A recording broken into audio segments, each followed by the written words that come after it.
Give it up for Josh Johnson!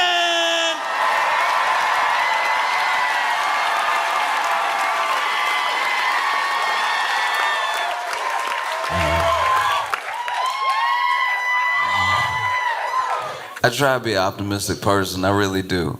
But this does feel like a weird year to have Christmas.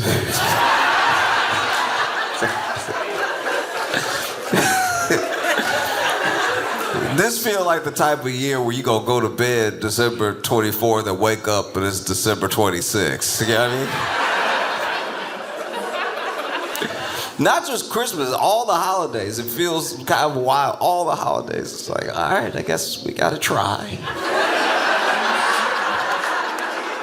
All of it. I don't know a single person that's excited for their holiday coming up. Everybody's like, and I gotta do this.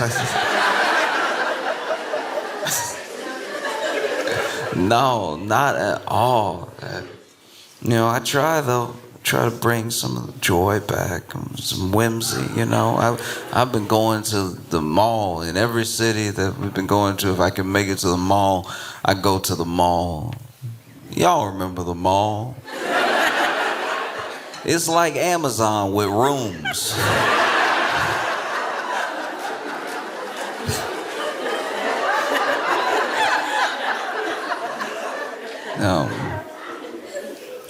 And when I go to the mall now, especially this time of year, I look for Santa.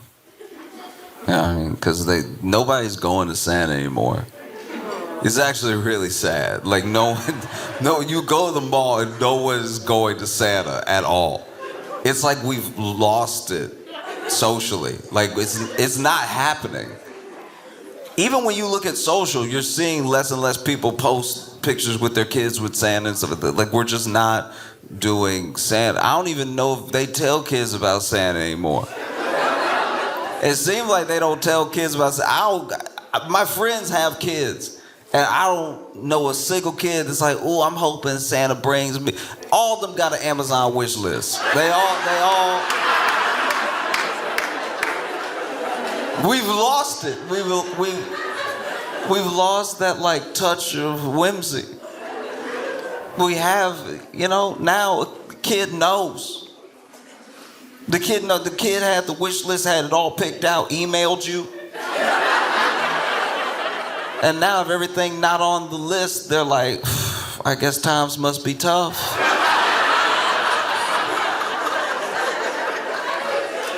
Like the thing, this is what Santa did for our parents, right? Santa was this little gap where like some real magic could happen. You came up with your list, right? And you were polite, because Santa's a stranger. You don't want to come off greedy. And so you would write down a few things that you would love for Christmas. You would even scratch stuff out. People would pour, like kids that I knew would pour so much attention over, they would stress over their Christmas list. They would go over and over again, they scratch stuff. I know I actually want that. You see this little piece of paper, by the end of the day it was unrecognizable. So many scratches and then writing over and then scratching and then misspelling, and now you gotta rewrite it because what if you misspell it and Santa doesn't know what that is? You know? And so you would write this letter and then your parents would be like, we'll mail it to Santa for you. You're like, thank you so much. You already doing a lot. That trip to the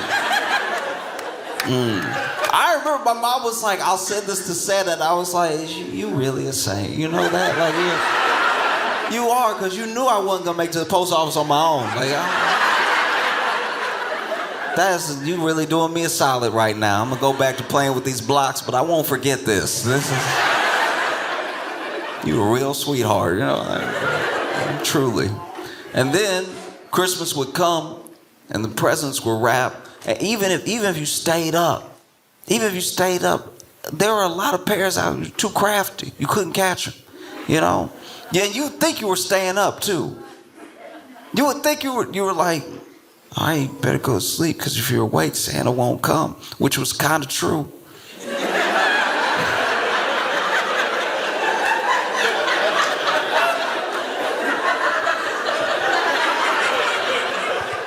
I was like, all right, okay. And then, you go to sleep. I remember one time I went to sleep. This was on Christmas Eve. Went to sleep. Woke up middle of the night. I was terrified. I was like, he gotta know this one not my fault. Like, he gotta.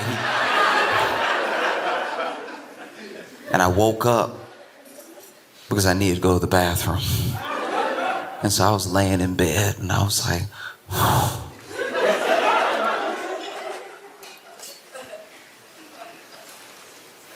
I think I'm gonna have to wet this one. I think I'm gonna have to. It's not worth Christmas, all right? I can try to hold it as long as I don't dream about water. I think I'll be all right, but if I get up and then Santa hear my feet, that might be a wrap for the whole year. I've been good all year, not for nothing. I was good all year. He was watching this stuff, so I'm probably gonna get everything that I asked for. So I can't risk that over a little tinkle,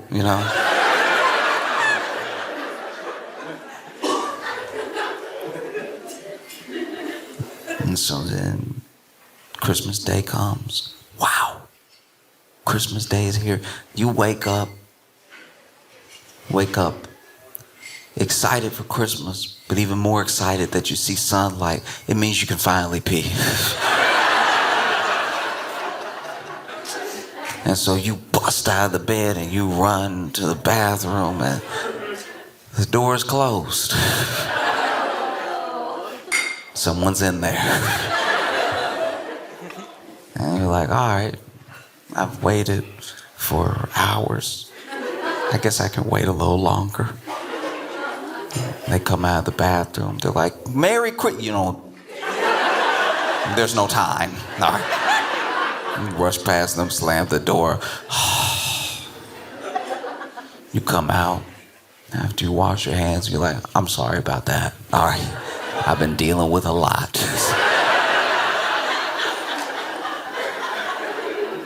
Christmas morning, it's time to open presents. You sitting there and you see a bunch of boxes. You see a bunch of boxes, and some of them aren't even boxes. Some of them just gift wrap lumps. And the lumps worry you because you're like, I don't think I asked for anything lumpy. I don't know. This might be for somebody else. He might be confused. You sit down and maybe every family does it differently. Maybe each person opens a gift and they all take turns and you all like, that's great for you. You know what I mean? Like, or maybe you get to open all yours and someone gets to open all theirs and everything. And I was the only child and I was the first grandbaby in I think a decade or something. So it really was like my mom, my aunt, my dad, my grandma, my grandpa were all in on Christmas for just me. I was so blessed that they really were excited to see me open these gifts. I didn't have to I never had to fight for that sort of attention or anything. They were very excited to see my reaction, right? Which is a blessing and let's just call it a double-edged sword. Because now, without me realizing, there's a bunch of pressure for me to like every gift because each gift was from one of them, And so I started opening gifts. And, there were some years where I was very blessed. I had a bunch of gifts, some years where I got a few gifts, but they were exactly what I wanted, So I started opening gifts and maybe my grandma would hand me one and be like, this is from Santa, I'd be like, all right.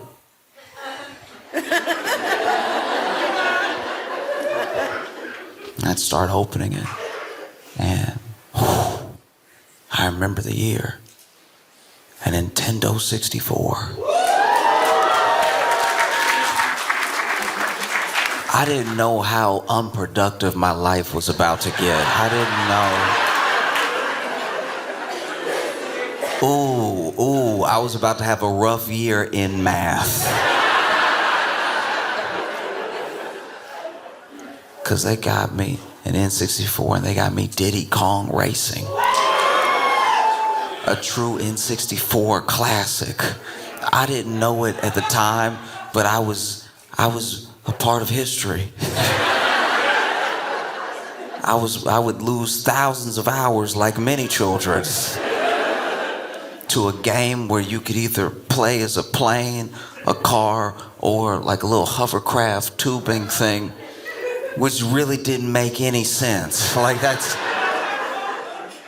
loved that game so much. I played it for hours Christmas Day. And then, I didn't play it right away. There were other gifts to open. This was a beautiful Christmas, right? I remember I got handed one of the lumpy ones. It also said from Santa, right? And I was like, okay.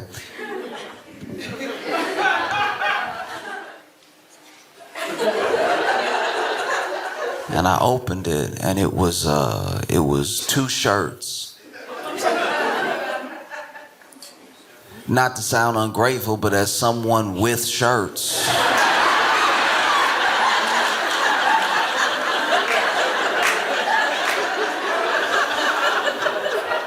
I was like, ooh, okay, wow, and it fits me just right.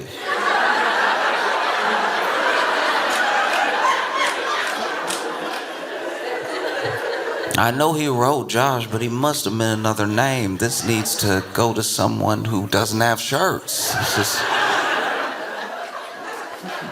Because then when you would open these gifts, you would think back to when you went to see Santa and you told him about this, and he was like, oh, yes, that sounds doable. Well, if you've been good this year, then you have nothing to worry about, right?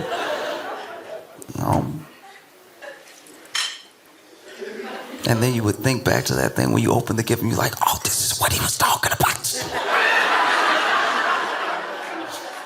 He said I didn't have anything to worry about and my man came through.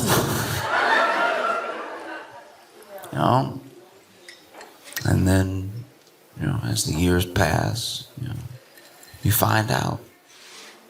You find out, and like Christmas, it doesn't necessarily lose its magic. It just morphs into a different thing. Because one thing that my family would do, I don't know about anybody else, because there are some families where I completely understand. I really don't judge how you try to enjoy the holiday or raise your family, but there are some people that I knew growing up who Santa didn't come to their house because their parents were like, no, I got it.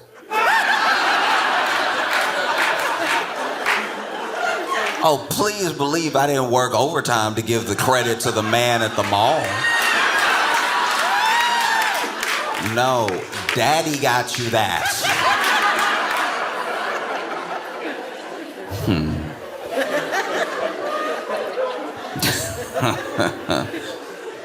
I remember one time my friend was my friend's dad was talking about it, and because he had said something about like, but what about when Santa comes? That's like all I heard in the cover. But what about when Santa comes? And he was like, Santa work 1 month out of the year. I work all 12. I'm handling it.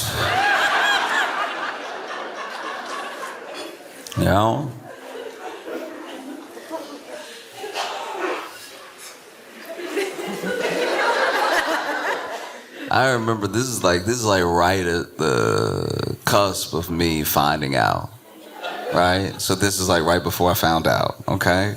But I remember being like, I was still a kid. I wasn't like itty bitty. I was where you start putting it together. And because, I come from this area in the South. I come from Louisiana, and I'm blessed to be raised by all of these educators and everything, and just like living down south, you'll experience it sooner or later. And then sometimes your parents try to shield you by arming you with the knowledge of what the world is like before you have to experience a part of it yourself. And so I was being taught about segregation, about how my grandmother was treated when she was a kid, about what laws there used to be in the place that we live. That they were telling me how this thing wasn't that long ago, that people would try to make it seem like ancient history, but a lot of those people are still alive for it, which means it's more recent than they're comfortable with, you know? And I was finding out about segregation right around the time that I saw a black Santa and a white Santa.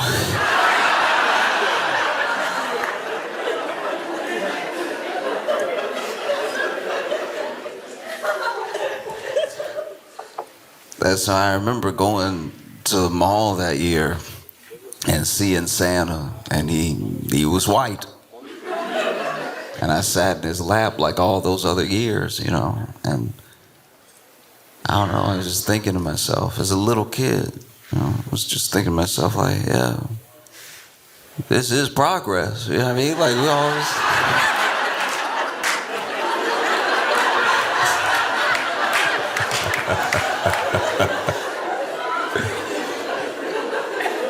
Because also, you're so little when you were going to Santa, especially in the 90s, when you would go to Santa, that it was a whole other year later, you didn't really put it together that this Santa didn't look like the last Santa.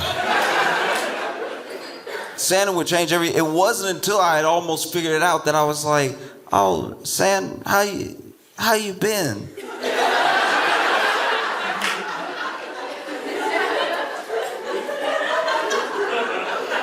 This man's like, what do you mean? I'm like, oh, you just, you know,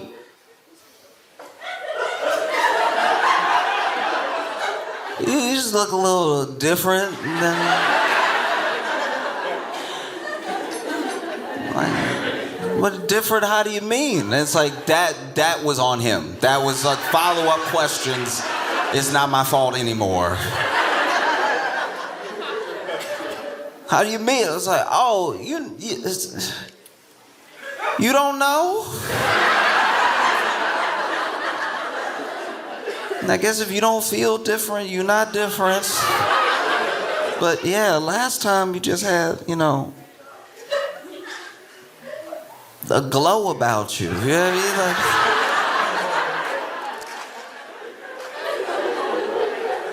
Like, because not everybody had the same loving experiences with Santa that I did. I'm aware some people had their bad, you know, their bad experiences. You know, like my friend wrote a letter to Santa because that's how his parents had him do it. Like they were like trying to teach him letter writing and penmanship and everything. They were like, you got to write a letter to Santa, and the letter to Santa has to be clear, it has to be legible, and you have to write it like a letter. Dear Santa, say exactly what you want, and make sure you sign off sincerely yours, your name, right? Write a letter. And so he wrote a letter to Santa, and then he didn't get what he wanted that year, and he was so disappointed. You know, that the next year, this is what they made him do every year, the next year he wrote a letter to Santa again, but instead of making requests, this time he was just sort of airing his grievances.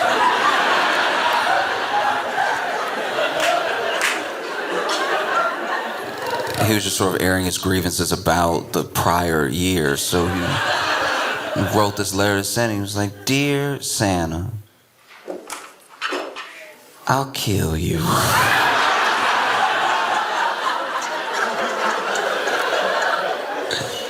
You think you can play with me?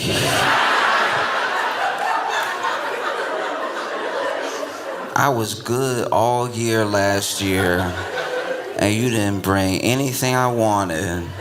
You just brought me stuff that my parents told me that I should buy with the money from my lemonade stand.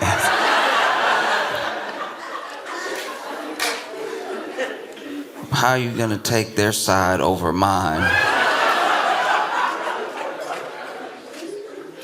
Thanks for nothing.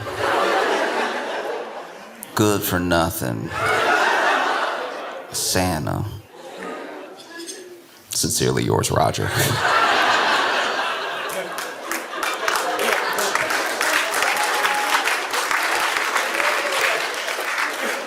And of course, his parents read the letter, and then he got in trouble. And he felt even more betrayed. He was like, "You read my letter to Santa? Is there no justice?" That was a private conversation. And you're over here meddling. And so when I go to the mall and I see Santa, it hits different. I remember all of these like special experiences I had with Santa at the mall, right? And then I see Santa over there, and they don't even have him in prime real estate anymore. They got Santa in the back of the mall. They put him in the back, they put him in the corner. They put Santa in the mall the same places that the airport put Spirit Airlines, where they unless you got a ticket, unless you got a boarding pass, you won't find this area at all. Even with the boarding pass, you always in the wrong area. How you gonna have a terminal 4.5?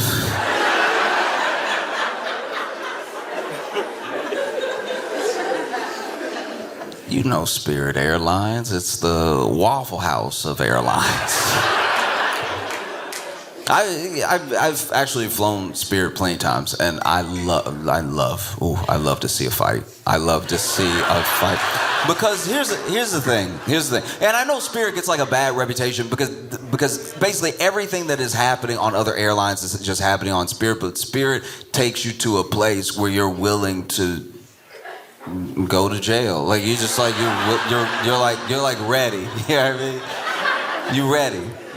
And so a fight on Spirit Air, because I'll give you an example. I've seen a bunch of almost fights on Delta. I've seen a lot of almost fights on Delta because what Delta will do is that they will put your layover, they'll make your layover 12 seconds. So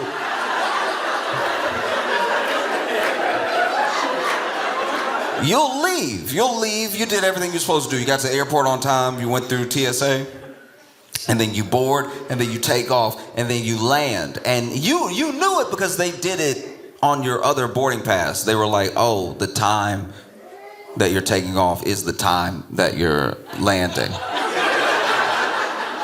They're the same time, they're the same. And when you look at it initially, you're like, oh, I must gain an hour. No,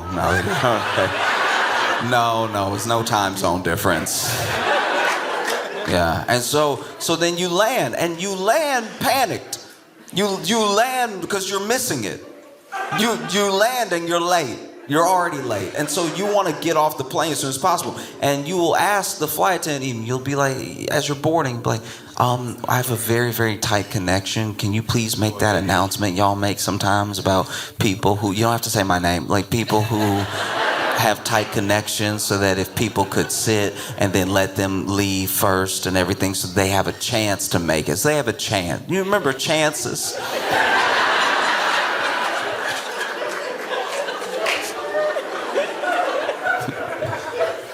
And I remember the last time I asked the flight attendant to do this, because my entire group, we had such a tight layover that I was like, it is a significant amount of people on the plane that have to get to the next gate, which isn't close, because that's also too much to ask. It would be crazy if you landed and you had to go next door, right? It's like, no, if you got a layover, the fun of a layover is running. The fun of a layover is running, you know what I mean? It's not a layover if you don't exercise. It's not a layover. Okay. This is probably gonna be where you turn on me, but look. There was a flight I was on one time where where we landed was my final destination. But those people had like a tight layover. So then they made the announcement. And when they make the announcement, I just sit. I do my best to just sit. Unless the person who needs to get out is like in the window or something. Now I'm like, oh, okay, well, this is also why it doesn't work. Because a bunch of the people that don't have the layover didn't all have aisle seats. Like you basically pushed a bunch of people into the aisle to try to get around them. We might as well all just leave now. You know what I mean? We're actually holding it up now by other people letting you be like, I'm sorry, I'm so sorry, I'm sorry, I'm sorry. And like letting you pass where there's no room. Aisles weren't made for people. It was made for one person. So when someone's getting by, I'm so sorry. I'm sorry. It's my bad. Sorry. You're not gonna make it. You're not gonna make it. And so there was this family, tight layover, right? Not sitting together. Not sitting together at all. And everybody is doing the best they can. I'm not saying they should have planned and sat together or anything like that. Maybe there really wasn't the possibility. Maybe by the time they were buying tickets, it was just a bunch of single seats, you know? And so the family, which was like a big family. It was a Kevin McAllister amount of family. It was crazy. This family had every aisle seat down the entire plane, right? Like it wasn't a big plane. It was one of those where it wasn't just the two seats. It wasn't that small, but within the three seats, it didn't go back that far. It probably had like 30 rows or something like that. But it just straight up like 15 people together needed to get off to go to the same flight. And I knew that because they were talking to each other as we were landing. They were yelling like up and behind each other and talking to each other as we were landing. And they all had the shade up and they were all like, yep, we close. Like it was... And so then we land, they make the announcement, please let these people go, right? So then these people are trying to get out from their middle seat without the other person getting up. So before the other person can even offer to get up and get in the aisle to make room for them, they're like, I'm so sorry, I'm so sorry. Sorry, right? If you climb me, don't say excuse me. Do you know what I mean? Like, if you give me, if I'm sitting. I'm sitting.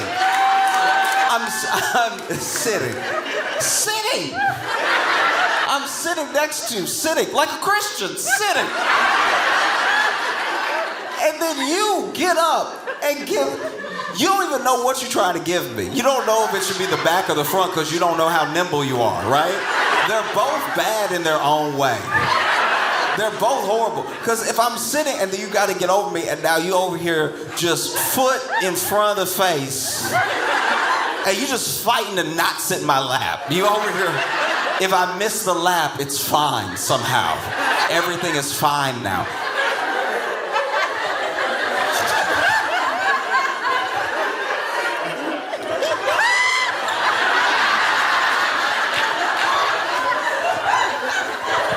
And I gotta sit there like that didn't happen. That's crazy. I don't know what's worse. I've had back and I've had front. Front is crazy, because front is a relationship.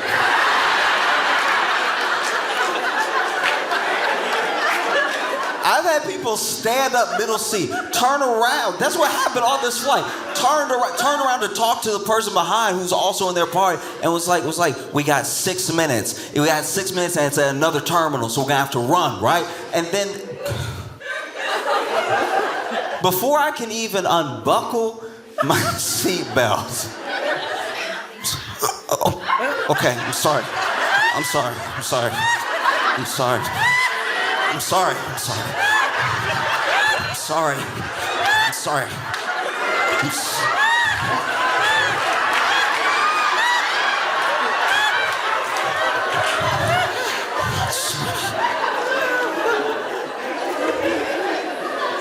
Climbed over me front facing. Whole time I got posted up like this, posted up elbow. Trying to block something. falls on me. Then gets up, gets in the aisle. I was like, where are you going? We married now.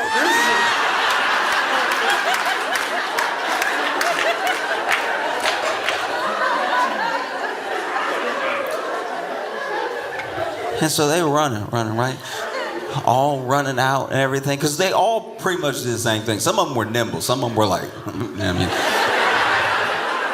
all running down the aisle. People actually were sitting and not getting up and letting them go. There's a real show of humanity, you know what I mean?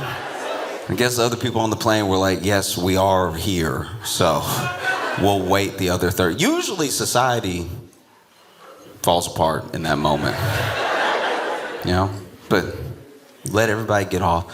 And then in first class was someone who I assume was the grandfather figure of the group, but they hadn't sent the wheelchair down the jet bridge yet. And so grandpa was sitting in like row 2, aisle C, watching his family run, and then one of them bringing up the rear was like, Grandpa, come on. And he was like, did you forget?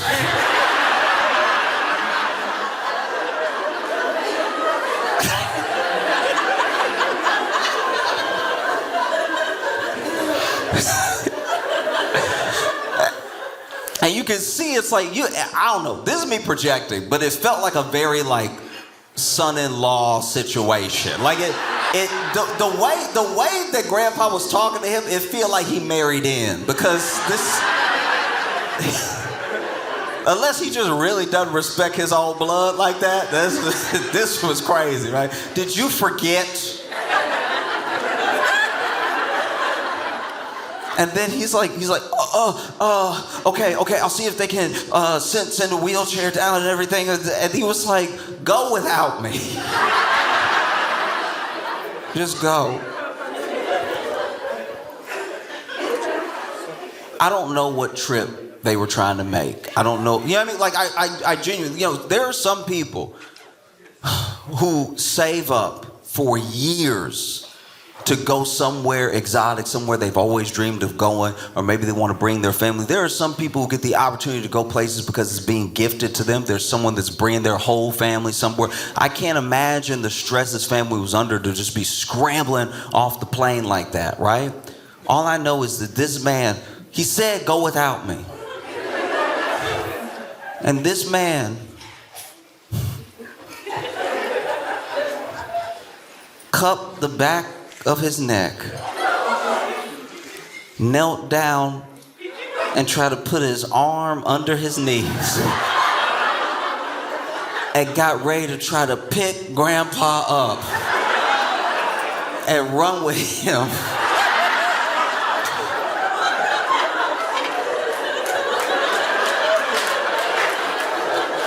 Panic is one thing, but like, never let panic give you confidence.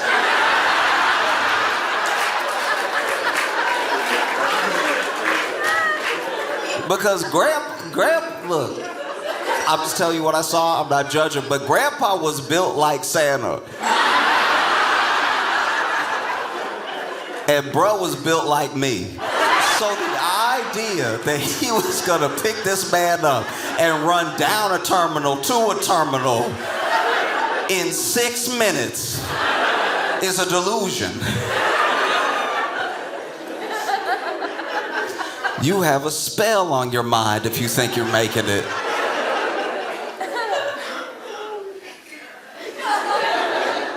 He got Grandpa legs right about here.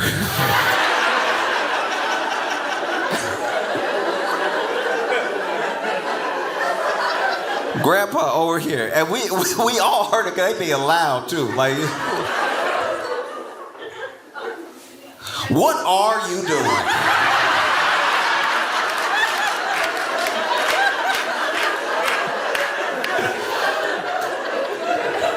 What are you doing implies I don't want to be picked up. What are you doing? You know what he's doing. You grown. You know what he's doing. But what are you doing is your way of saying stop, right? And I don't know. He believes in himself. He's trying to make the flight. bends his knees and gives it a shot.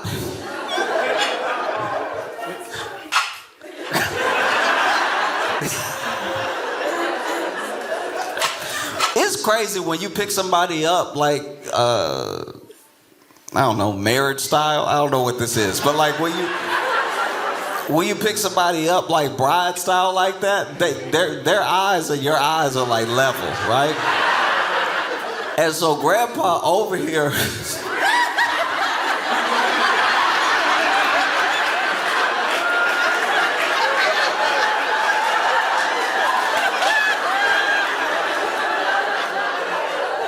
Now son-in-law straining. Now he over here.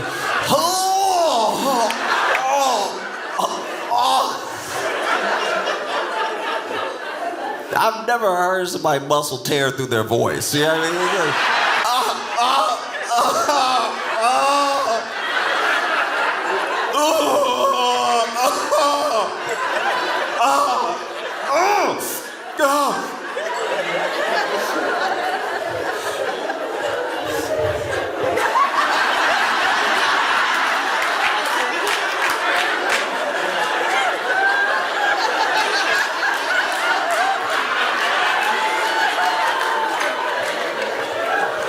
Are you done?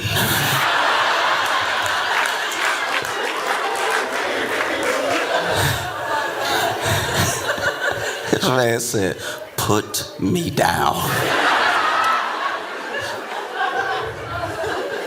To be fair, he had never really lifted him up. Lower the legs down and everything. And then he was like, go. Son-in-law over here. They bring down the wheelchair. I have no idea if Grandpa made it or not, you know? I don't. I just wondered if like maybe a different airline would have brought a wheelchair faster. Like maybe as an airline they only got one wheelchair, so then people have to share frequently, you know? It's tough. It's tough. Back of the airport. Back of the mall. I was walking in the mall. I came across a Santa. No line. No line at all. And really, truly, like, I don't even know when the last time it was that somebody made going to Santa part of their Christmas card. Or I saw it on social, like baby's first, you know, visit to Santa, anything like that. So it does make sense. There's nobody here, you know? And so I was like, I'll take a picture with Santa. I do that. Sometimes I'll take a picture with Santa, especially if it's a situation like this. This dude is gonna be here for like 8 hours, and he can't be on his phone. Santa can't be on his phone. So I'm like, let me just, you know what I mean? Support. You know, he's done a lot for me. Let me do something for him. And so I walk up, and, you know, I gotta register, you know, you gotta purchase it from the elves beforehand, because you know, capitalism, right? So I walk up, and all right, I've done this a few times, right? I've gone to the mall, seen Santa, taken a picture with Santa, right? And how do I put this?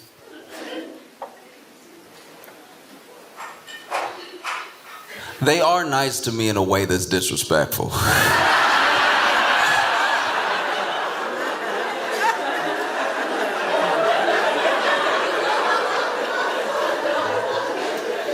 You know, so I walk up to the elves, and I'm like, hey, I'd love to take a picture with Santa today. And they were like, what package would you like? I was like, oh, I'll take the digital package with like 2 printouts, right? Just so.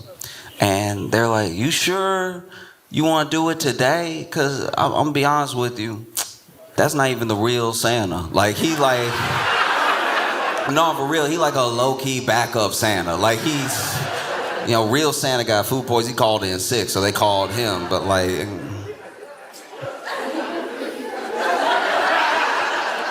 And I was like, well, I'm only here today, so yeah, let's do it. He's like, are you sure? Then the elf pulled out a picture of the other Santa with another family and was like, this is what you're missing out for.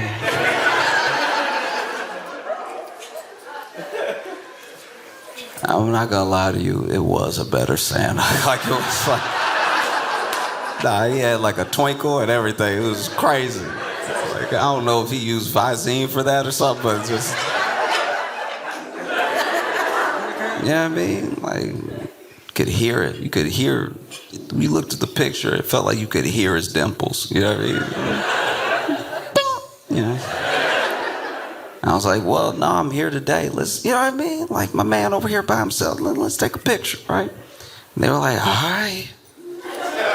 And then I walked up to Santa, and this is my thing. This is what I'm talking about being too nice. I'm a grown man. I told you my name. You don't have to call me buddy this much. This is, we get into some real disrespect here. You know, and I know I don't do myself any favors because I walk up, and I guess I'm not presenting like this is just gonna be a chill. I'm excited to see Santa. And I think that's what starts us off on the wrong foot, cause he's sitting there and then he see me coming and you can see in his eyes he like.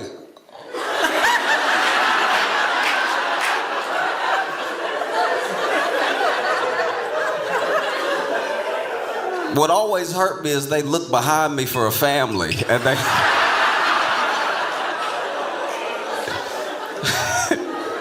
And then, you know, I walk up, and once again, yeah, don't do myself any favors because I bust in there. You know, they got the little fenced off area within the fake grass, and then all the presents and the tree and stuff like that, and then the trail leading out that is to a line that nobody's in, right? So I walk up, and I walk up a little fast. There's no line or anything. I don't know a good pace to walk. I'm not running, but like I'm walking.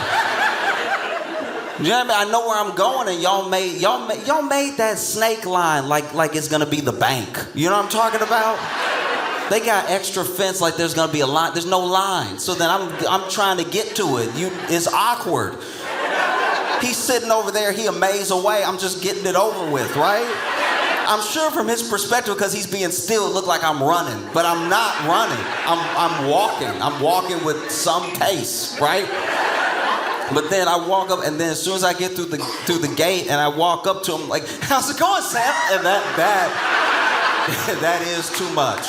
That now he doesn't know who he dealing with. Like now he extra nice because he's unsure.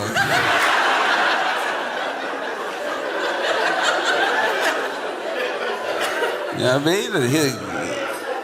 Man over here, and this is my thing. I know we two grown men, but like you gotta stay in character. You know what I mean? Like, cause I roll up, I'm like, "Hi, Santa," and he's like, "Oh."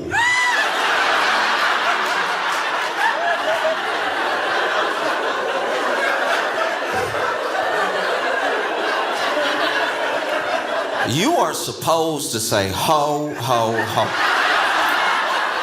How do you do the exact opposite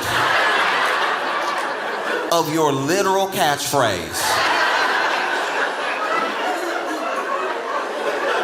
I'm like, "How you doing, Santa?" "Oh."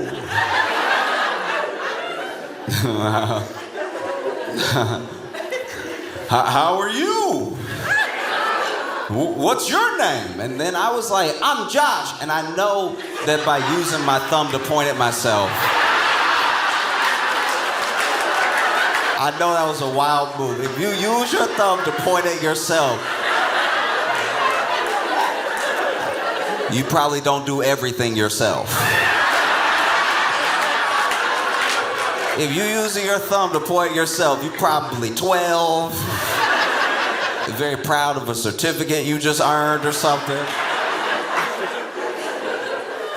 It's like, "What's your name?" "I'm Josh." "Oh." There it is again. Why are you doing that?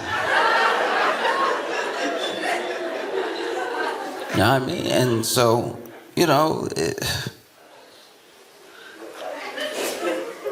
he's sitting there, and there's a chair. There's a chair. There's nowhere else.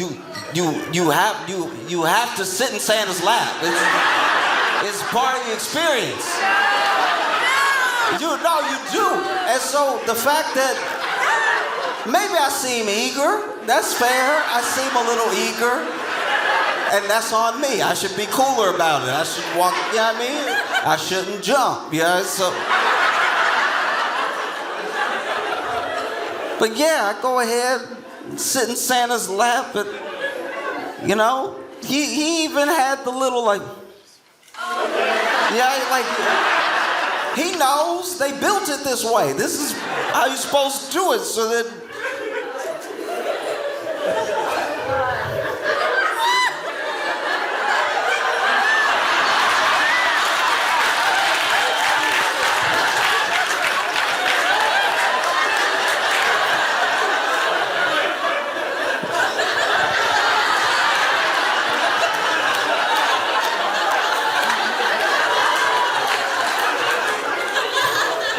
And I sat in his lap, and admittedly, I should have started talking. I shouldn't have just sat there waiting for him to speak or something. But and I know that everybody's doing their best. I never want to put somebody who's making an honest, just an earnest effort down or anything, but. His lap game was lacking.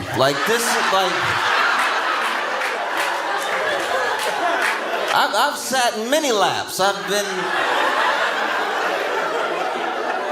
been serviced by many Santas, and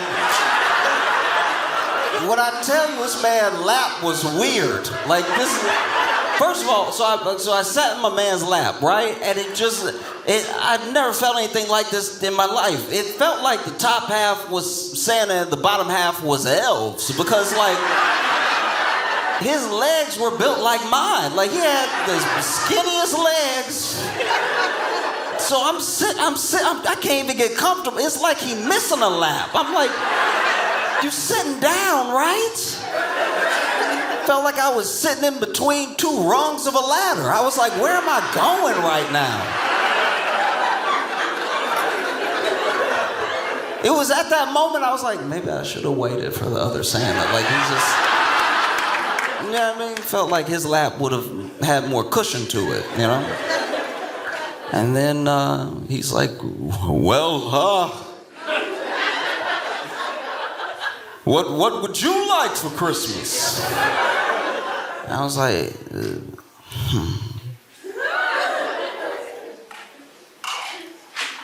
Santa, I would love the Millennium Falcon Lego set, the one that came out in 2004 with about 3,000 pieces to it. It's very hard to find online, and if you could get me that would make my entire Christmas. And I think my specificity hurt me here, because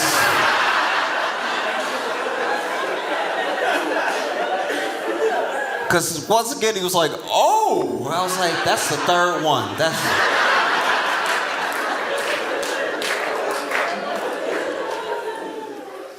This man said, oh! Well, ooh. I hope that works out for you.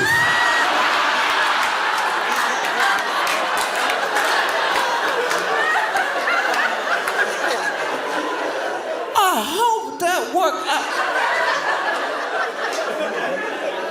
Where's the magic? I hope that works out for you. It's a crazy thing to say. Not it'll be there. Not I'll do my best. I hope that works out for you.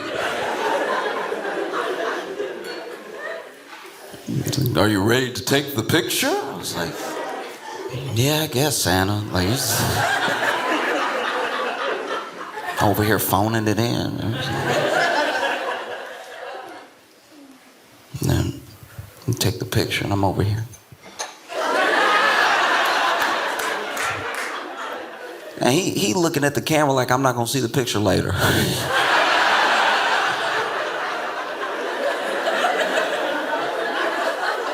Cause I'm grinning ear to ear. I'm with Santa. This man.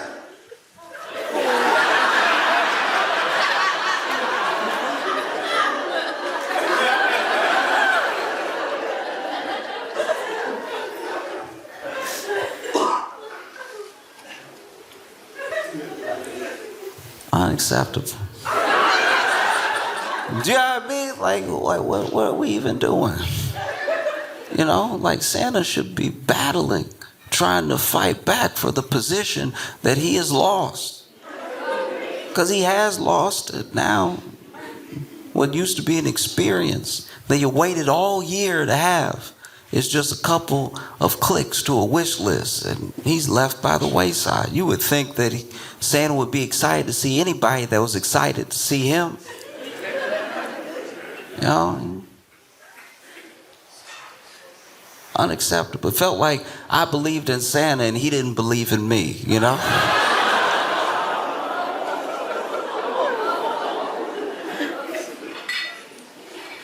And so, you know, I get off Santa. Takes a second because he got, I don't know, it was weird. It was like I was so sunken in to the cushion because there was no lap or anything that I was genuinely like over here.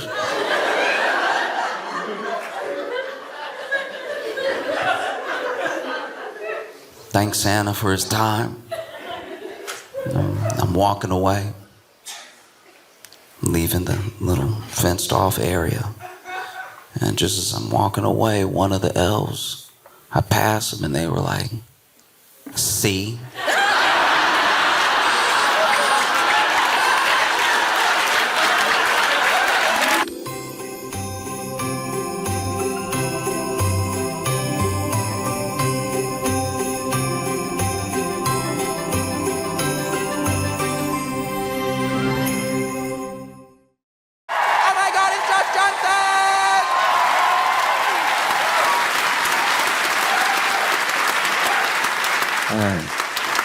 It is so wonderful to be here. Thank y'all so much for having me, and Happy New Year. You know, it's we're doing another New Year.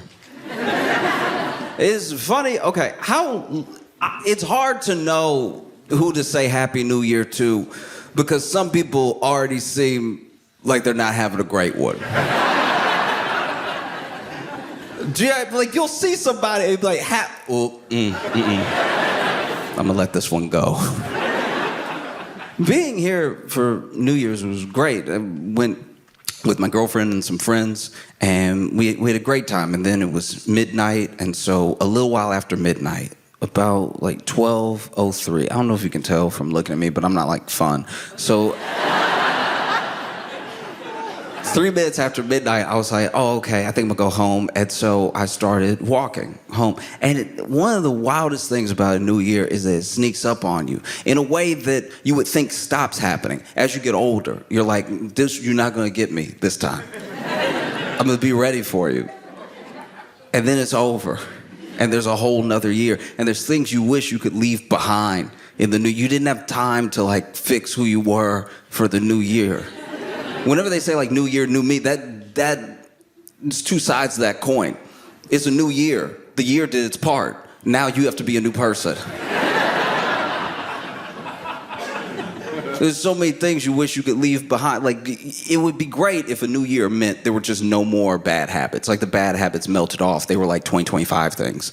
And now in 2026, you just don't even think to do those things anymore. That's not one of your habits at all. I was walking back to the Airbnb, and I saw this guy crossing paths with me. And I was, in my head, I was like, maybe I should say Happy New Year. The year's 5 minutes old.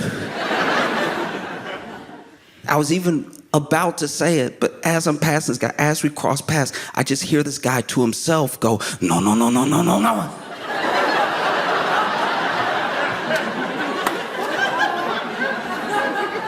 and holding his stomach so tight. No, no, no, no, no. And I knew he wished he could have left it in 2025. I've been having a great time eating here because y'all forget, y'all take for granted. I don't even know everyone in here, but I know what I'm saying is true. You take for granted that your food is food. And like, your food is food. I live in the US. I live in America where the food is food shaped.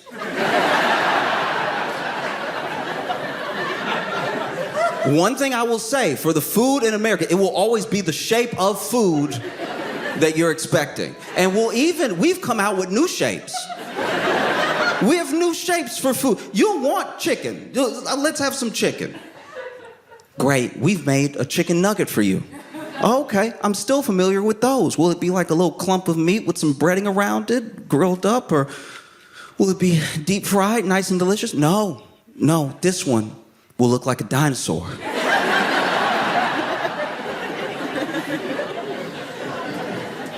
Is it dinosaur meat? No, it's chicken. Or at least we say it's chicken, but it's dinosaur-shaped meat. All the food will be the right shape it's supposed to be in the shape of the food that you think you're buying. But when you eat it, you're like, you got me. This isn't food. We literally have a show where we shape all manner of things and ask the question, is this cake?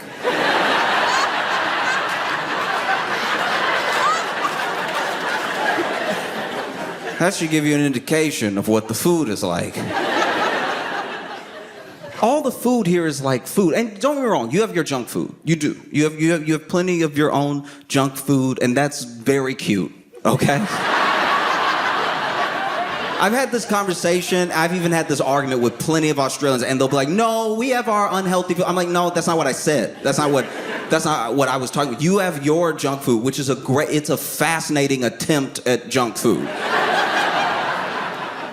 But that's like telling an American that you also have junk food is like meeting LeBron and being like, I play too. Like,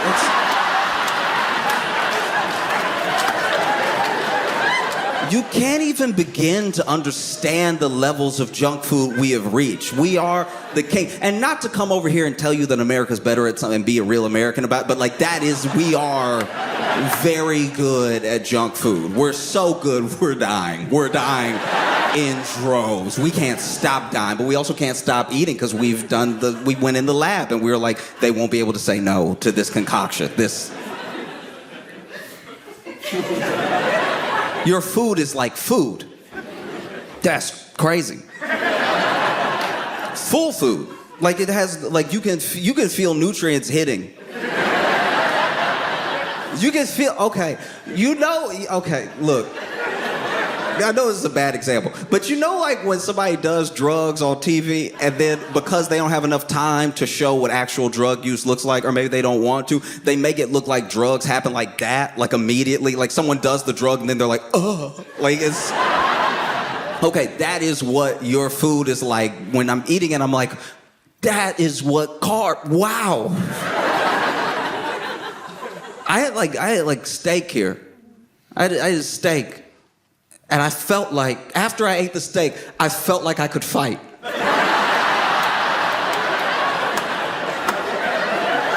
Not as in I was angry. I felt like I knew how. Because so much protein had gone into my body. And like actual protein, not the protein that we put out. Because in the US, we have lots of protein. We love making everything protein-packed. Protein will make up for how much sugar we also put in the thing. So then we'll have protein on protein on protein. So if you eat this, that's all your protein for the day. And you want to be big and strong, don't you? And then you eat that protein, and then they'll make a commercial a couple months later where they're like, hey, did you eat this protein? We're so sorry. That was poison. That was like actual rat poison that we put in there. It was the same color as our protein mix, and so you understand how mistakes get made. But here, I was eating. Wow. Whoa. In the U.S., we have foods that you don't have here that are like junk food, but we also have flavors that y'all don't have here because you have like laws out of self-respect, and so the law here, it'll be against the law to bring that flavor here. Someone, and I don't even know if they're here, then congratulations to you, more power to you. But I imagine they're not even here. Someone from a long time ago was like tasting things from other places, and then they were like, "That's good. No, what's that? Oh, that's great. Yeah, bring that." And then they had some flavors from the U.S. and they must have died. They must have promptly died because you don't have those flavors here, and they're like illegal to bring here. But we love them in the U.S. A child's favorite flavor won't even be a flavor that you're thinking of. You'll think of something like spice. You might even think of a seasoning. Like, oh, paprika. A little bit of pepper. Oh, this is so good. No, I'm not. You're talking about like seasoning from food. You're used to food.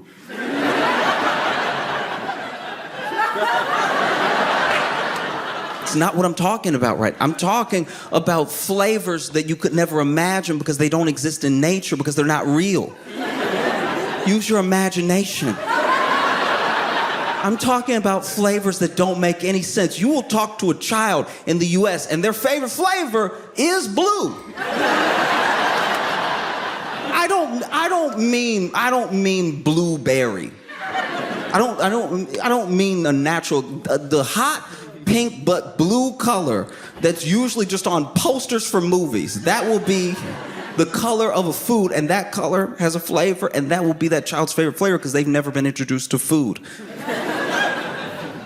And then, as someone from the U.S., as an American, you travel, and you find out that we have this horrible reputation for being like loud and boisterous, dumb stuff.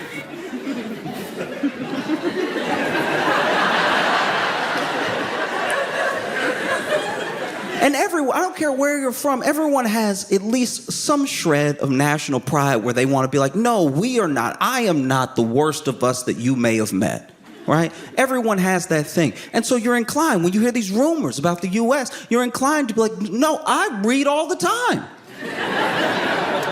I read and I'm perfectly easy to get along with and everything. What would make you think that we're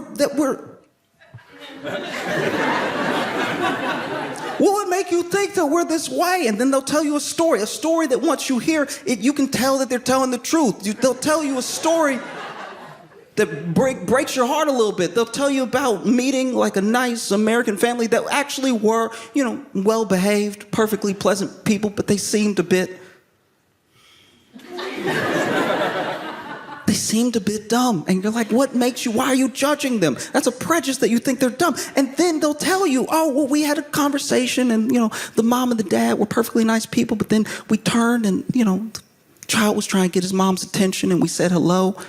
And he said hello. And then, they were talking. And the kid was looking up and saying, Mommy, can I have something? And then we asked the kid, oh, yes, what would you like? What's your favorite? And the child was like, my favorite flavor is blue.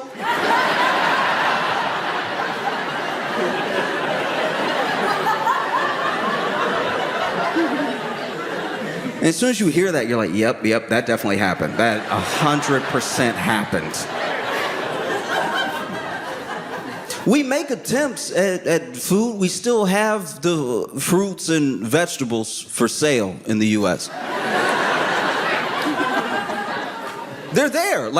You can buy, if you went, you could buy them. You would see them there. And you would even think, oh, this is just, you would walk in to a grocery store and you'd be like, this is just like a Kohl's. Look, it's basically a Woolworths. And then you'll bring the produce home and you'll eat it because they can't fool you forever. And you'll take a bite of like a blueberry. I remember when I had my first blueberry of this trip and my first blueberry in Australia, period. Because I've been several times now. And I had my first blueberry and I was like, wow, whoa. It makes you want to strangle someone for keeping the secret of blueberries from you.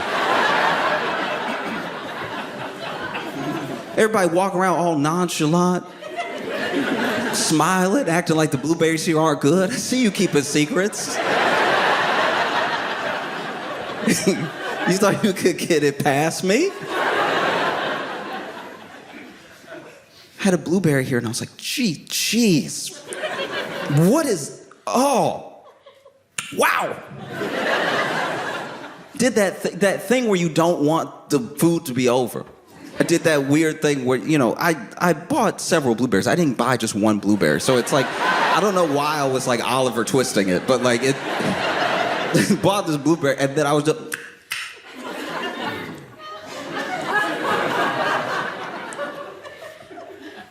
I was scared to have another one. Because I was like, what if that was the best blueberry? What if that one was the best, though? And then the next one is going to taste like the ones I'm used to. And I had another one, and the other one was crispier. It was tighter. Because this is the thing. This is what's crazy that you take for granted. Y'all put your produce out when it's like ready.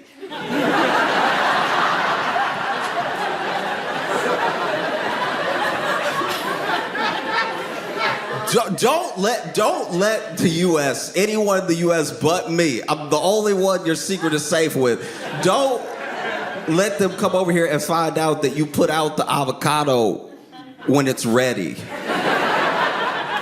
That's not what's happening in the U.S. I'll tell you about it in a second. But the blueberry, it was tight. It fought me a little.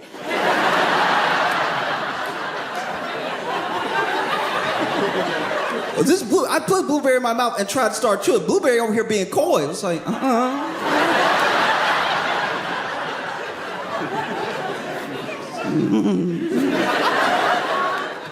No. What are you doing? Okay. That's not what's happening. In the U.S., you have a blueberry, and it is blueberry shaped. They play a mean game. It's blueberry shaped. It's even, you pick it up, it's even blueberry weight, and then you pop it in your mouth and you start chewing, and you're like,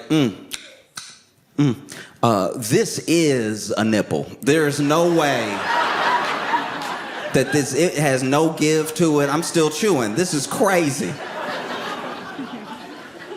The avocados here. The fact that you can buy it and say you could eat it that day. You could not. You could save a day.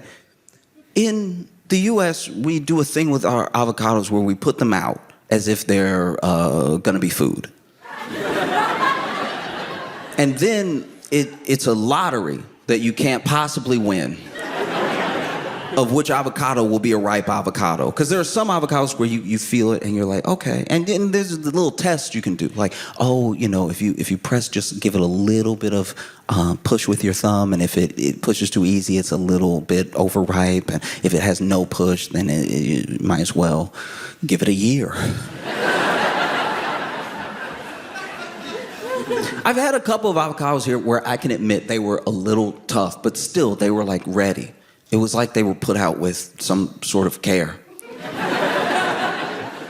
But the avocados in the U.S., you buy one, and you're like, all right, I like to gamble.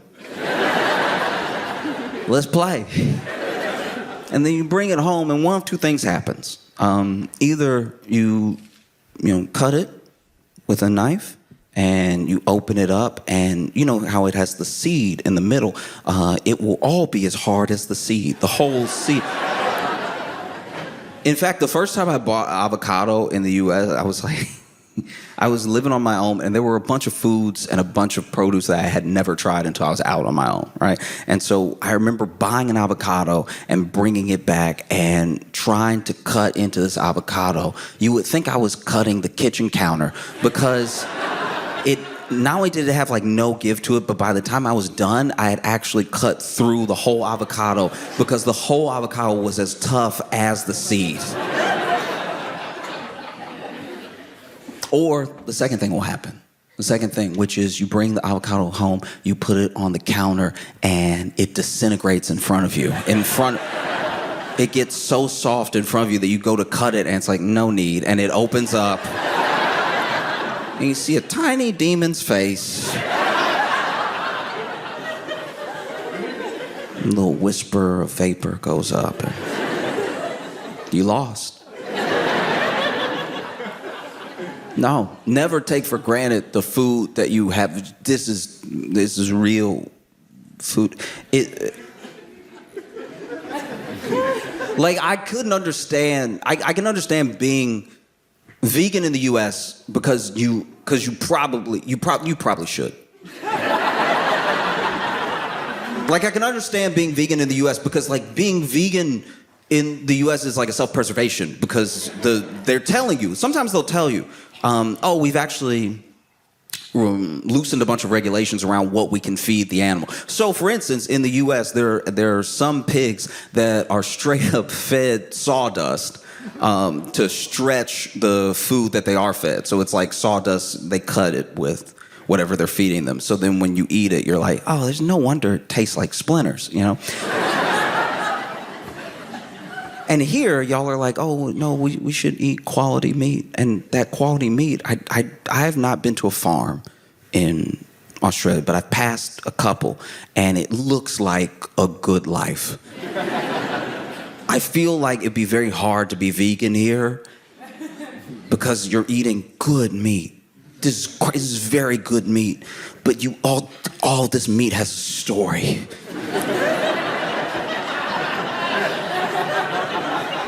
Every burger could have its own, like, Babe trilogy. You know what I mean? That's what happens when you eat good meat and it's treated well. It tastes good because it was good. That was a good dude that you...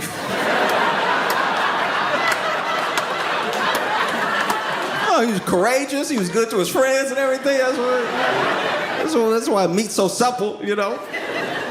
In America, you're like, no, I could tell this meat also, it not only did it have a hard life, but it probably wasn't a good person either. Like, you could tell this chicken was racist or whatever. I mean, like, something. Even the animals has been an adjustment. I'm sure so many people come and visit and talk to you about, like, oh, your animals. It's all terrifying. How do you do it? How do you get by with the fact that, like, everything can kill you? Y'all just don't care, you know? And it is weird what is after you here.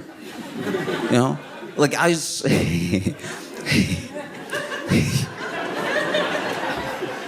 saw a spider here. Don't do that. Don't do that.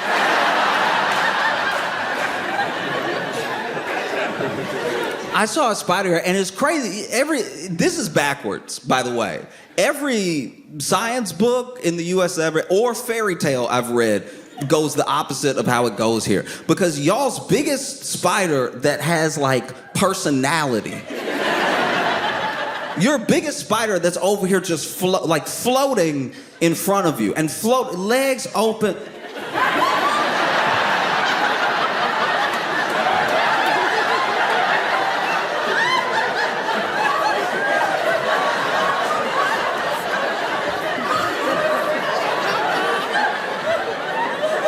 I don't know if this actually happened or if it happened out of fear in my head that I was filling in the blanks and stuff like that, but I could swear I heard it. It was in front of me. Like, yeah, I mean, like, it had a chuckle like an uncle. You know?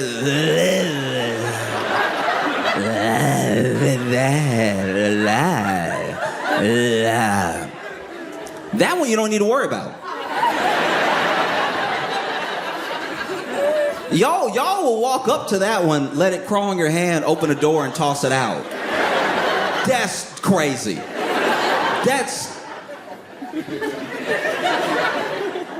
I need to understand how opposite of every law of human fear that goes against.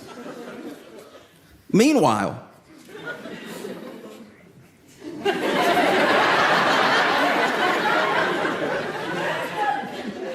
the smallest, the tiniest, not even worth mentioning. Little, you could barely see it. That's the one that bites you and you explode.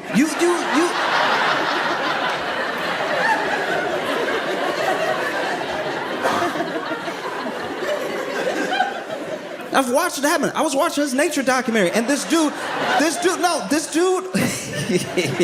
it's funny because maybe it wasn't a nature, actually, okay, to be fair, that was, I don't know, it was probably, I don't know if racist is the right word, but it was probably bigoted of me to be watching this Australian guy talking and see spiders and assume it was a nature documentary. He may have just been living his life, but like, there was a huge spider. There was a huge, it was in his face too. And the cameraman was following him, and it caught right up to him because he turned and it was right there, right? And it was over.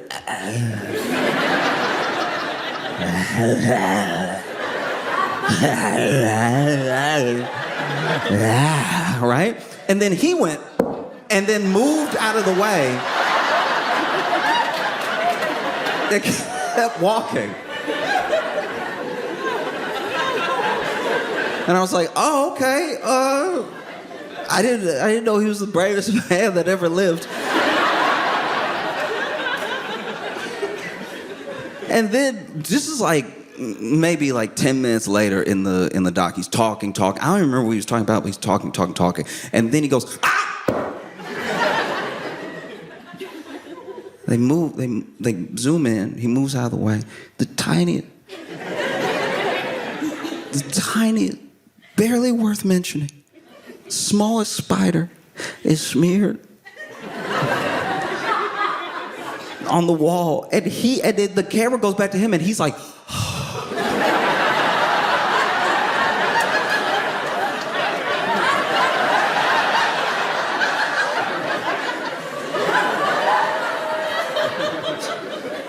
I was like, this doesn't make any sense at all. This is completely unfair. Oh, this is sad. Even from what I've seen, like this kangaroo situation. Why didn't you warn anybody? Why didn't you tell anybody? Every single kangaroo has been to jail. Every single one of them. Why are y'all acting? Y'all exported the idea of kangaroos like they were just this fun little animal that loved to hop back on its tail and box a little. That was bad on your part. You should take some responsibility for that. I'm not gonna lie. That can't be our fault that we all thought that they all smiled. Like that's every picture of a kangaroo ever. The mom smiling, the little one popping out of the pouch like. Meanwhile, you come to Australia and the kangaroos are over here.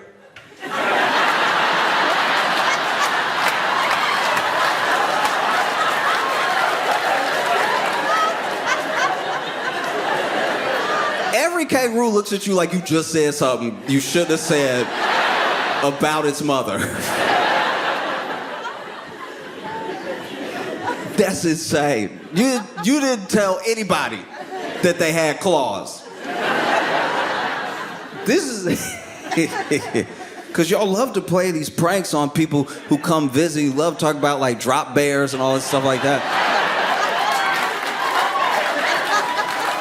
Y'all, forget the drop bear. You already did it with the kangaroo. Americans are gonna come over here like, oh, there's one. Give me a high five, throat out. Nobody told us how strong these things were.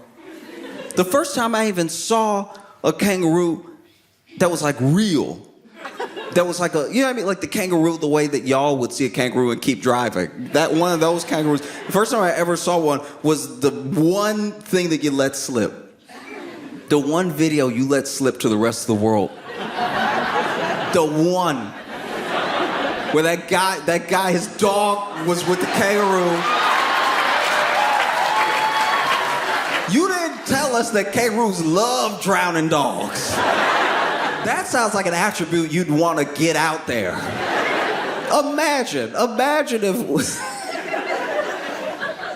Imagine if America just sent out an animal into the world, like an American like cow, right?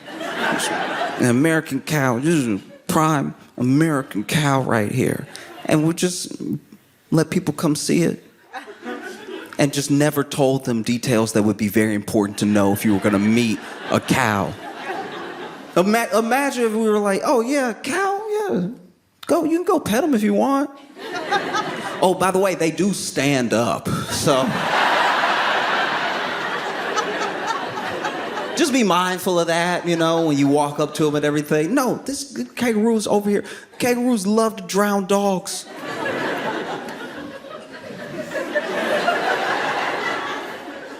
As a friend, let me help you with something. I understand that you are used to these wild and dangerous animals, but some aspects of what they like to do are deeply troubling.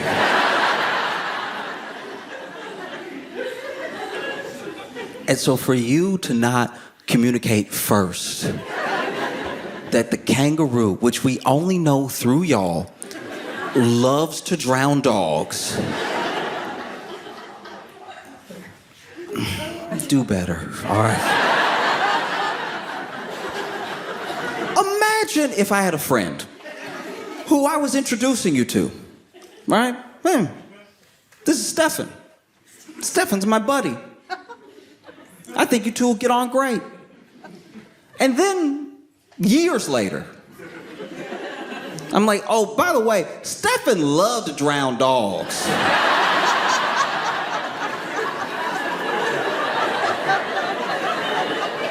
I think it would change how you feel about Stefan. But anyway, this kangaroo got the dog. And it's like, oof, what a great day. I'm about to do what I do best.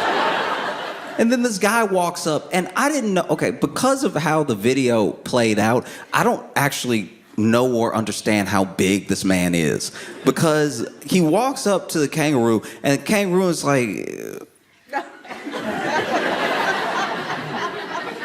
that's odd. Usually people see me do this and they run away. And he walks up, must be his dog, or maybe he just doesn't want to see murder that day. And admittedly, the first video that I saw was on silent, so I don't know if he yelled anything or not, but he definitely had the posture and the shoulders of somebody who might have been yelling, which I didn't know that kangaroos understood English, but yelling, and then kangaroo sort of bows up a little bit, and then you saw it, he punched that kangaroo in the face.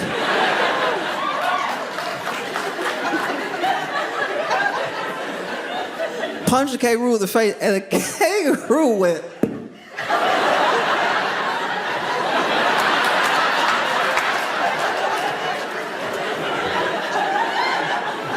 This has never happened to me before. And I'm just saying, like, as a species that boxes, he should have covered. You know what I mean? Like, he should have seen it coming. From memory, it was just a straight left. He should have been able to dodge that.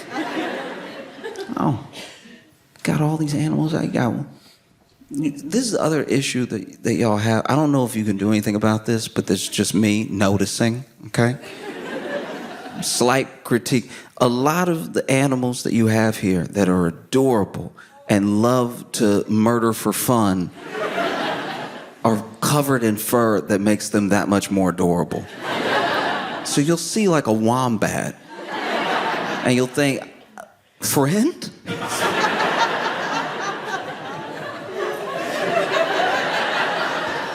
Hey, buddy. Hey, how are you? And then also, no one told you look at a koala. Once again, y'all just like let stuff slide. That should be the first thing you hear about this animal. You see a koala and you're like, wow, this is the white people panda. This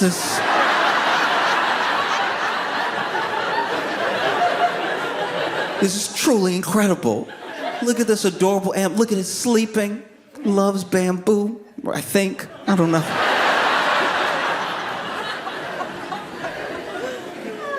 I went to a like outdoor. I don't know what you would even call it, because it wasn't like a national park or anything. But we went to this place that had koalas just chilling in the trees, and you could walk by and take a little picture of the koala and keep walking and everything. And I saw this koala turned and looked at me, and I was like, oh. It was like melting my heart, genuinely. I was like, oh. It was like meeting a dry penguin. It was like, oh, what's happening right now? Oh, I've seen it in books, and now it's here. And then as soon as it turned to me, it was like,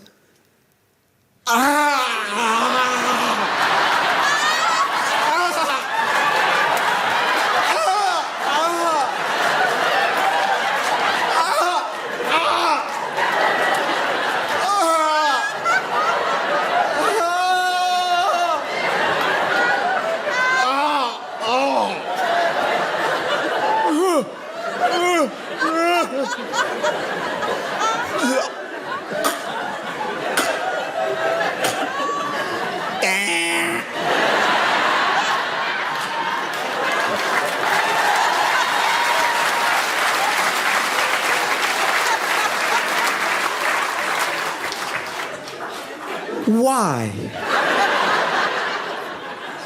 It's the people of Australia. With all of your tourism efforts, and with all of the digital footprint of koalas, did you not warn anyone that that animal is a person living under a spell cast by a witch?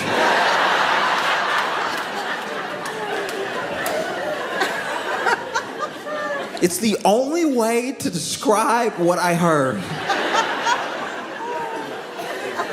But it's just normal. I'll tell you one thing. I used to live in Chicago, and I'll tell you about this night that I had.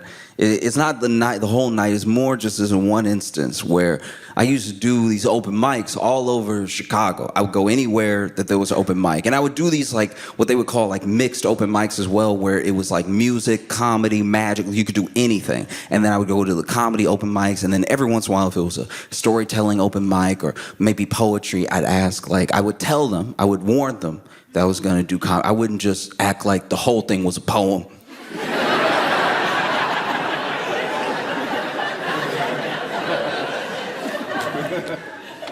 And then they would let me up, usually. Every once in a while, it'd be places like, no, we only do this thing, whatever.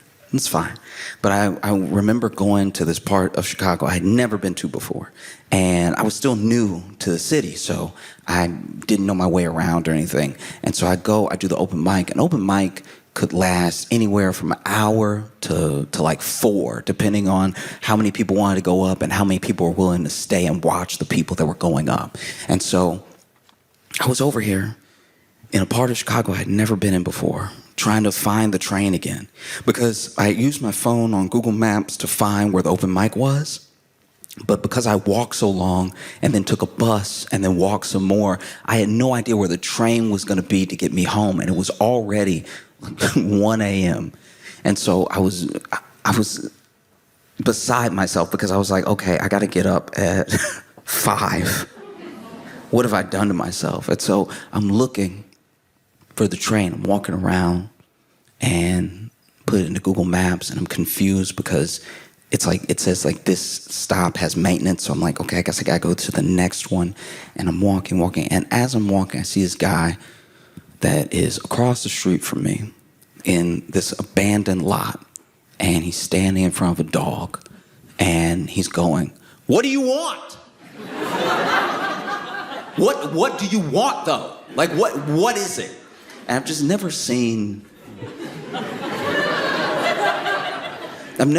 someone yelling at a dog from a place of divorce.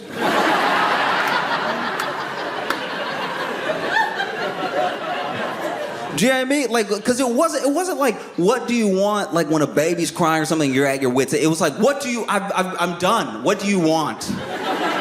Like what will make you happy? And anyway, He's like, what do you want? What do you want? And then the dog, this happened so fast, the dog just zooms towards him and bites his crotch, right? I guess that's what it wanted. And every man in here knows, every man that hopefully will never be in this situation knows, though, that there's no way to effectively defend once bitten. That's it. But it bit him, and so now he's like, he grabs the dog's collar, and they're both just like wiggling around, right? It's a lot of this. And he's screaming, and maybe you're wondering if or when I helped, and I didn't. I didn't help because, look, the dog, hopefully that dog only got beef with him. But one thing we know about this dog is it bites crotches. Right now, I'm a street away. The only way I could be safer is if I was at home. Like, why would I get involved? But it was crazy to watch because he's like, we're right? And then, right as this dude turns like this, right? There's a car that drives up, jumps the curve a bit, and hits him from behind. Okay? It doesn't hit him that hard. It was already slowing down, but it hits him to where his legs go up. And the dog lets go, the dog runs off, and then a guy gets out of the car and looks exactly like the guy that got bit. Like, he gets out of the car, and I'm like, it's him. It's him not bit. It felt like a moment from a movie about time travel. Where maybe this is what went wrong in that man's life. Maybe he got bit and then he was never able to make it work with the love of his life. Because she was like, I love you, but you bit. Like, we gotta be friends. So then he went back in time, got a car that decent. It was like, I don't know, looked like Kia Sorento or something like that. But then drives up and it's like, oh wait, I focused so much on the time travel that I didn't plan for this moment, what I would do. And I'm late too, because I was supposed to catch myself before I got bit, but now I'm being bit. Maybe the only thing to do, maybe the only thing that'll break that dog's grip is if I hit myself with that car. And so he hit himself from behind with the car, and then the dog let go. Mission accomplished, I guess. Clearly, what actually happened is that guy had a twin. That has to be it. But even then, even a twin, why would they hit you with the car? Maybe they're not close. I don't know. The entire reason I told you this, the whole reason I told you everything I told you, is because in that moment, being across the street, seeing this thing happen, which took like 0.5 seconds, like I swear I saw him, what do you want? Boom, right? Like it all happened together. Maybe his brother was already coming to pick him up and the dog, maybe he didn't know the dog. Maybe the dog, maybe his brother was always gonna hit him with the car. I have no idea. The whole reason I'm telling you this is that being a spectator on the other side of the street from that thing must be what it's like to be an Australian watching America.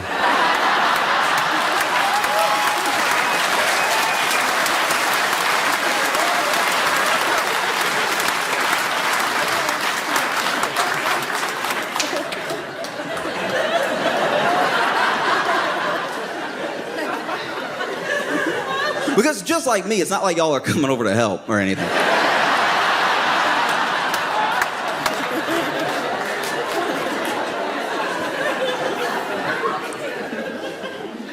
And also, just like me, you're like more confused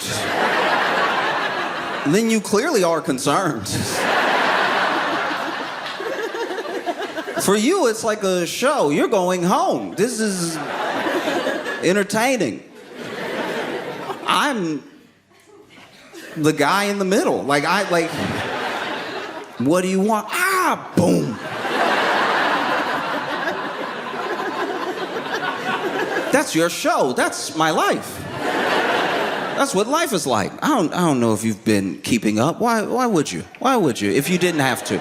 If you didn't have to. I know that you keep up because y'all know about the world and stuff. Y'all have like genuine interest in other countries and people and everything. But I just wow. If we knew you were watching.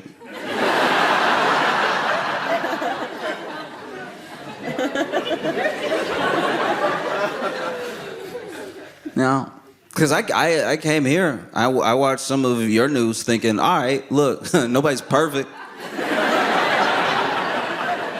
Let's get some dirt on Australia. I watched plenty, and wow, this is.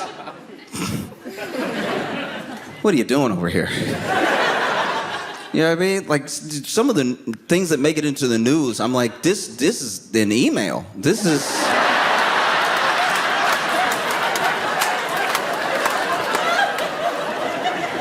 Like every country has its problems, don't get me wrong. Like every country has its problems, its tragedies and everything. I'm not saying nothing happens or that there aren't issues. I'm just saying that most of what is put out there to stay in the know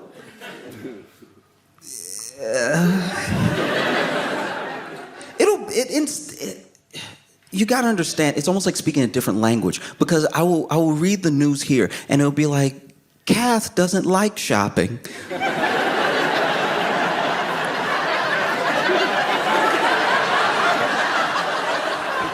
She hates going to the grocery. She's already planned all her 2026 meals.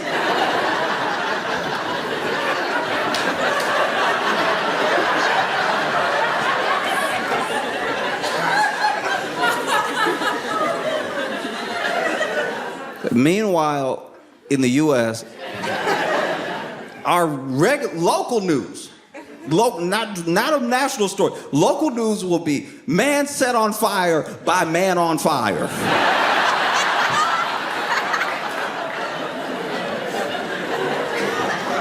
With hug.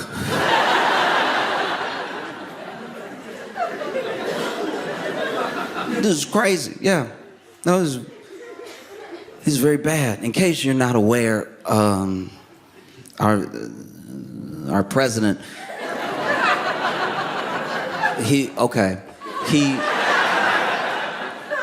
is definitely now, as one could infer, without any doubt, with complete certainty, in at least every other page of the Epstein files. Like it's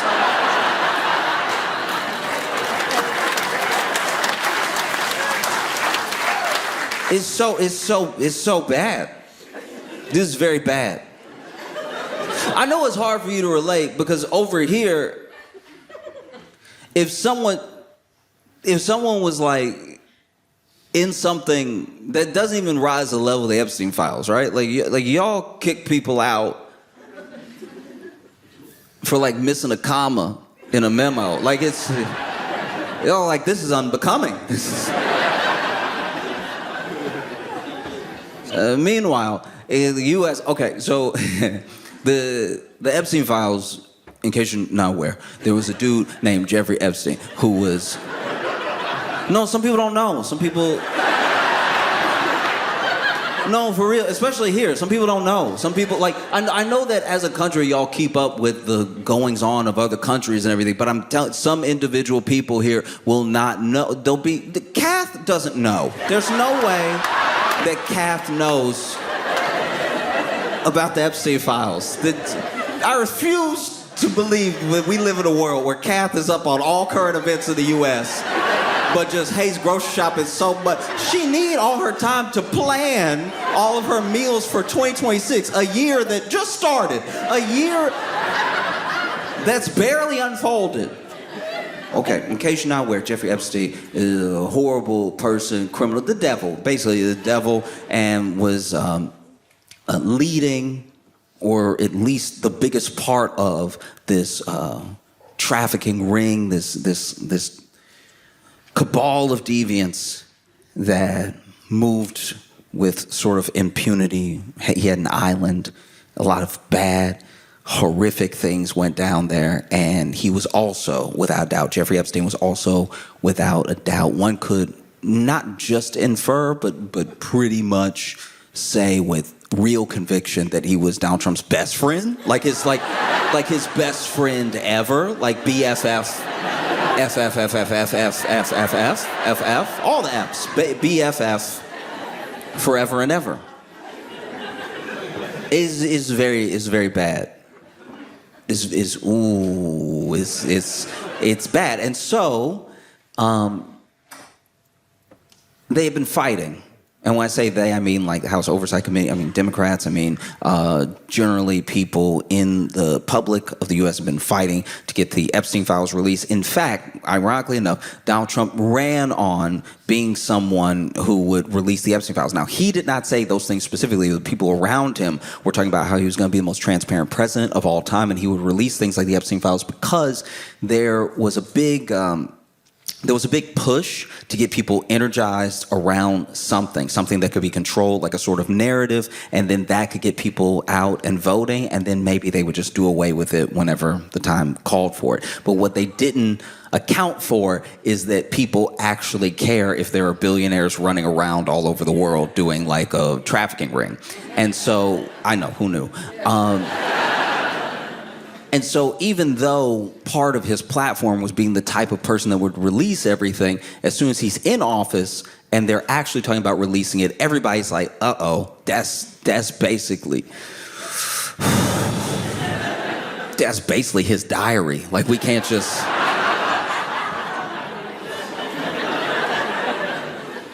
And so Trump fights it for months. I mean, the House is like kind of closed over it for a while. They're actually reps that they won't swear in because they don't want to have the votes. I'm saying this, the Republicans don't want the actual votes to be had for the release of the files.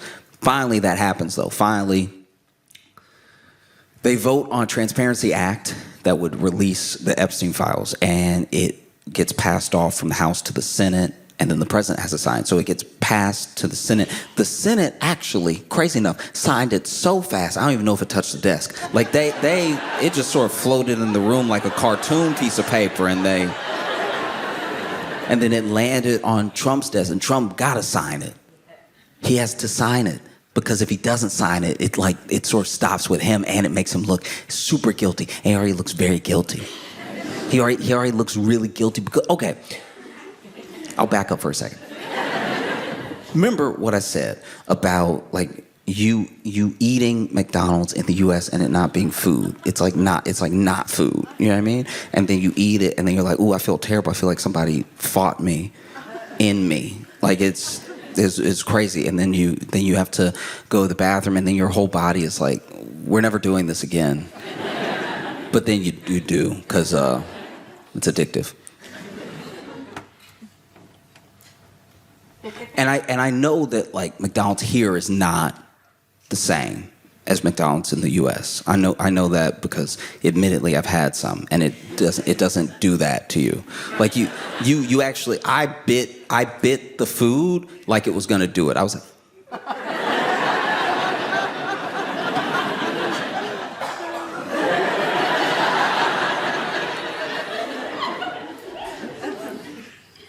But then I heard, and I know it's a rumor. I know it's a rumor. There's nothing that confirms it. But I got nervous because I ate McDonald's here. And I heard about Scott Morrison, right? And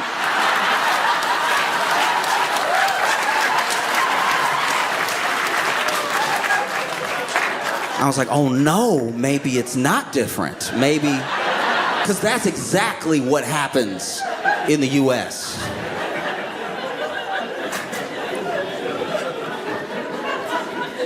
But anyway, Trump was over here trying to stop the Epstein files from, coming out through word of mouth, through hitting up people in private conversations and everything. And then it finally lands on his desk. He's got to sign it. He's done a very bad job of looking like he has nothing to do with it, mainly because he's basically been screaming over and over, I don't have anything to do with it. Like, that's not... It makes you seem very guilty. So he signs it. So then the Department of Justice, which if you visit the U.S. and you are talking about the Department of Justice, you are allowed to go, Department of Justice? Like, you can... Because we aren't even sure. So then... The Department of Justice had 30 days to release the Epstein files, which is this is crazy. This thing that we thought would never see the light of day is supposed to come out by the law that the president signed in 30 days. And so then they waited until the last day. And they said they released it early, but by 10 minutes of the deadline at midnight. But they release it, and the head of the Department of Justice comes out and it's like, there's actually so many files that we can't even release them all today, which is against the law, because the law was for all of them, but we can't even release them today. We're going to release some today, and some tomorrow, and then some in the spring. They really tried to release the Epstein files like a season of Stranger Things.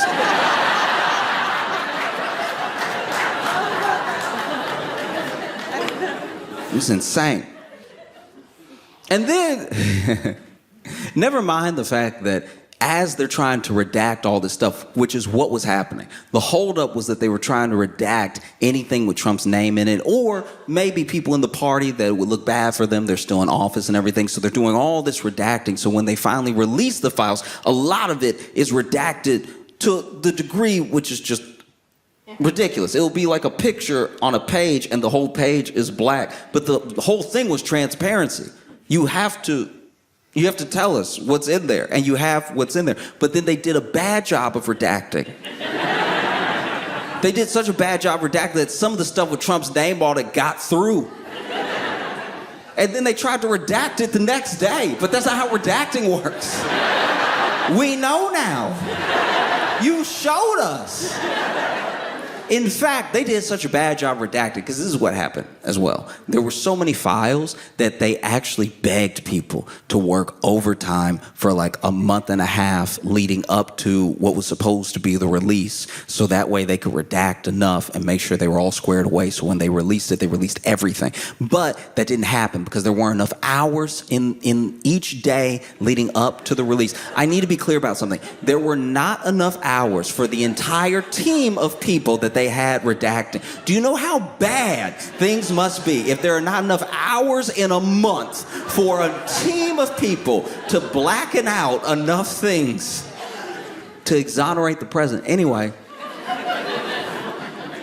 they finally released it, and they did such a bad job of redacting that some of the files were redacted in Word. And so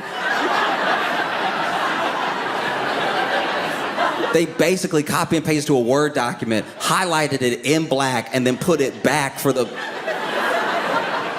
So if you were to copy and paste some of the Epstein files into Word and unhighlight it, you could read what the Department of Justice was trying to redact.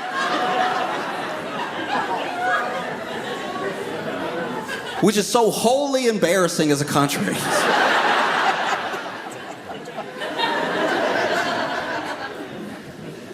And it's all because Trump has done such a bad job of trying to cover up that he's not in the Epstein files. Scott Morrison did a better job.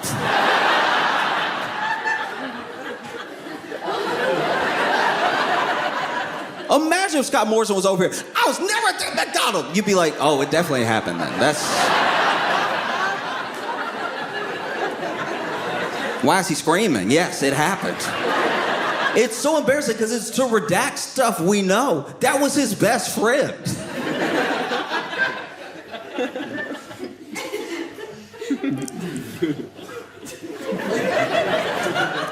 It would be like trying to redact any relationship between peanut butter and jelly.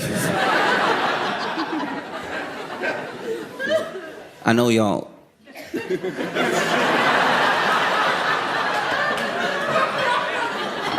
I know y'all don't roll with peanut butter and jelly like that. I know that. I know y'all are like, that's not food. But it...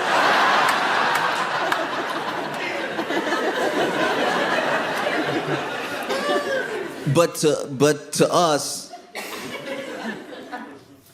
it is.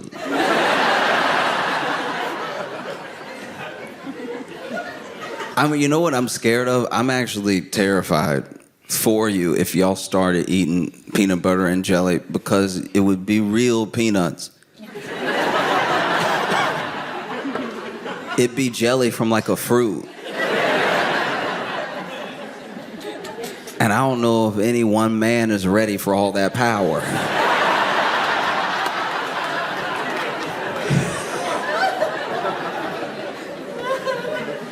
So we'll see. We'll see what happens. But this is bad. It's about as bad as getting bit in the crotch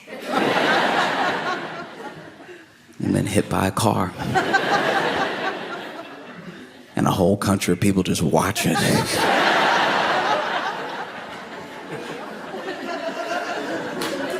Because I will say that there are people, I know there's like murmurings and there's attempts and there's the schools of thought here that would like to bring more of what America does.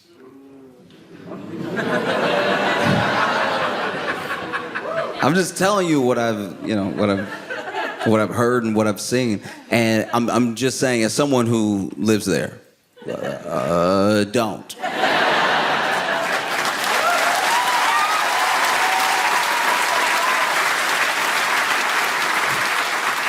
I am begging you, don't do it, all right? Because look, I understand every country is gonna have its problems, and every place is gonna have things that feel like they can be solved by taking a piece of what another place is doing. But in those moments, you really gotta look at the bigger picture. What is life like for people here? What is life like for people in the US, you know? Once again, you take it for granted, you eat food.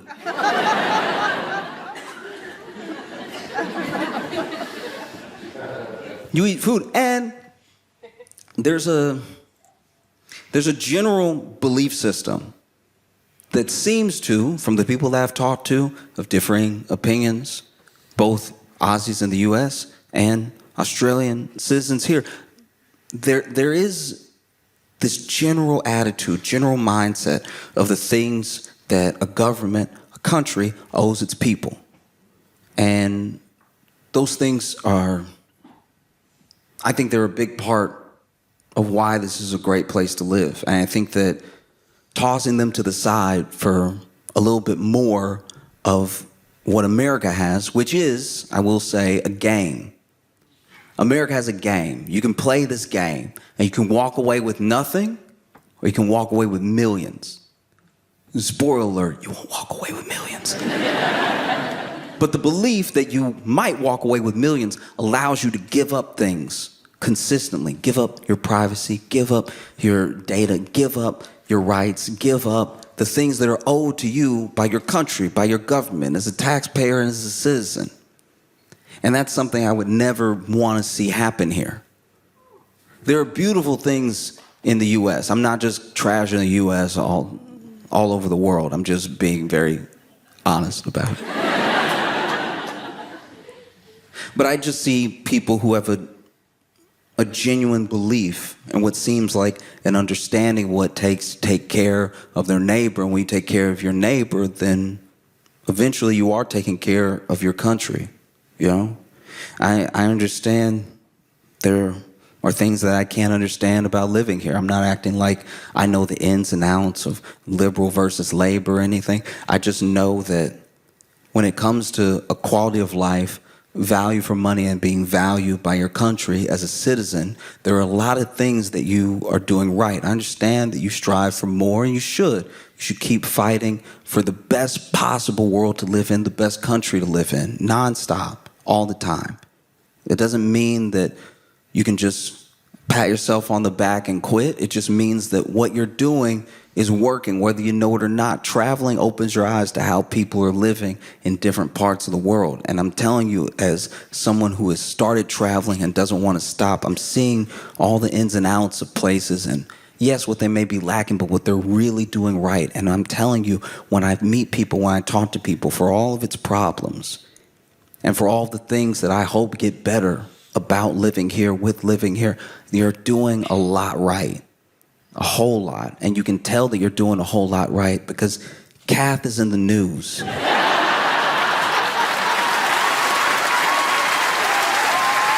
Melvin, y'all been amazing. Thank you so much. I appreciate y'all.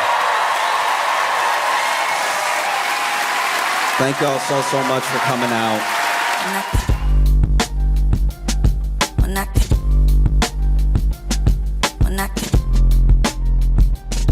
Mira.